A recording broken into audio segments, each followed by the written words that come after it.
Olá, eu sou a Roberta Piuco, professora, pesquisadora e entusiasta da natureza. Eu quero agradecer o convite da minha amiga Clau Lisieri por estar aqui contribuindo. Para mim é um enorme prazer contribuir para a jornada científica de montanha e poder compartilhar com vocês um pouco da minha pesquisa de doutorado com pinguins na Antártica. Eu sou bióloga e eu trabalhei com Antártica durante o meu doutorado, que aconteceu no período de 2009 a 2013.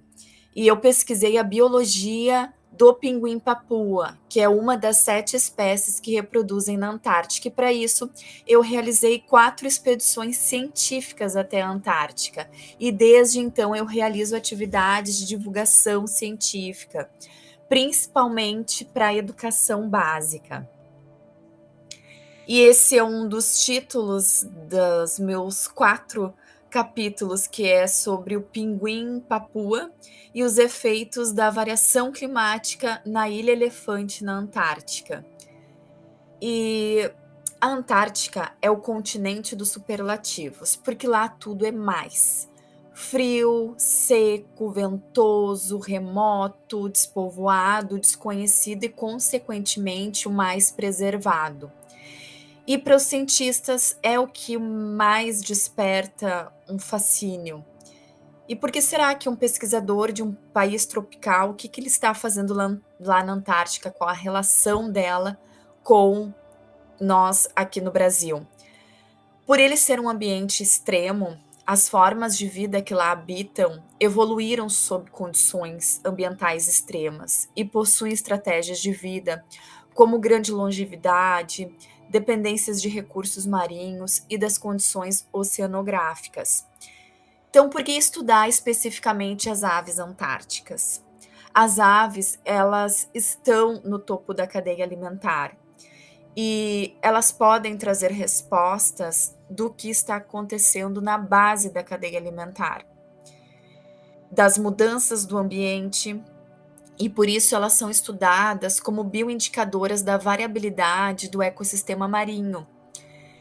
E o continente antártico, por ele ser o continente dos superlativos, ele é o mais sensível. Então, lá a gente consegue perceber primeiro o que está acontecendo com o planeta e as respostas do que está por vir. Mas para nós entendermos isso, é importante nós sabermos que os pinguins, eles constituem mais de 90% da biomassa da avifauna na Antártica e são representados por 7 espécies, como vocês estão vendo aqui. E o pinguim papua, especificamente, é este aqui, pinguim, o número 7. E esses pinguins, eles reproduzem em áreas livres de gelo, tanto no continente quanto na Península Antártica. E ao todo existem 18 espécies de pinguins, porém somente 7 é que reproduzem na Antártica. Para nós entendermos um pouco melhor as fases de reprodução, porque os pinguins eles fazem um ciclo reprodutivo. Na península, próximo da península, os pinguins eles usam pedras, como vocês estão vendo aqui, para fazer a postura, para fazer os seus ninhos e conquistar a fêmea. A postura ela é de 2 ovos, com intervalo de aproximadamente 7 dias entre eles. Eles ficam incubando os seus ovos de um período de 34 a 36 dias, mais ou menos. E o casal, o macho e a fêmea, eles se revezam, se alimentando durante todo esse período de nidificação. O casal, ele compartilha a guarda do ninho ocupado. Eles se revezam em períodos curtos de no máximo 12 horas. Isso muda um pouco de espécie para espécie. E esses que eu estou falando, o pinguim papu, ele reproduz mais próximo ali na península, nas Ilhas Shetlands do Sul. Diferente, por exemplo, de um pinguim imperador, que as condições de vida é mais difícil e ele reproduz durante o inverno. Então, o casal eles se revezam para as atividades de alimentação.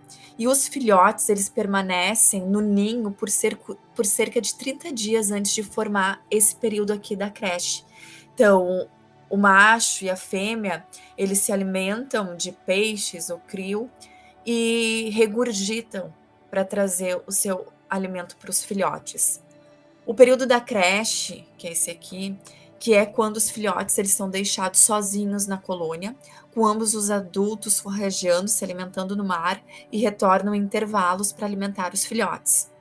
Depois da reprodução, os adultos eles precisam se preparar para passar o inverno, ou seja, eles ficam num cantinho para fazer a troca das penas num processo chamado de muda.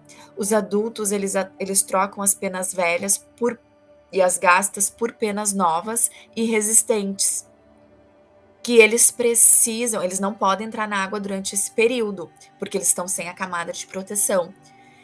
E então eles ficam sem se alimentar. Eles procuram um lugar protegido e ficam ali por cerca de 10 a 30 dias. E essa é uma preparação para eles estarem com as penas impecáveis para eles poderem passar o seu inverno, onde eles ficam nas banquisas de gelo e se alimentando, e eles precisam se alimentar muito bem durante o inverno para poder fazer muito bem o seu período, o seu ciclo reprodutivo.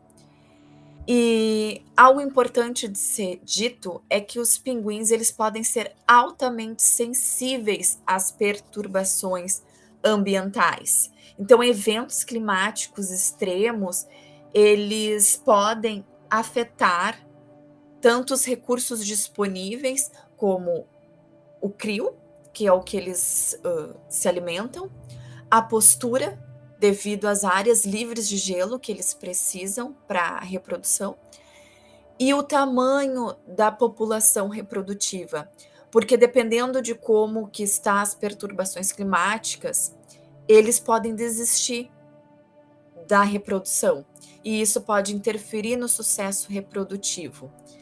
E algo para a gente verificar do que aconteceu em 2009 e 2012, principalmente, foram perturbações ambientais causadas por eventos climáticos, e em que muitos pinguins eles perderam seus ovos e seus filhotes devido ao acúmulo de neve, como vocês estão vendo aqui nestas imagens, poucas áreas livres de gelo. Teve muitas tempestades e a maior redução de pares reprodutores em pinguim antártico do que em pinguim papua.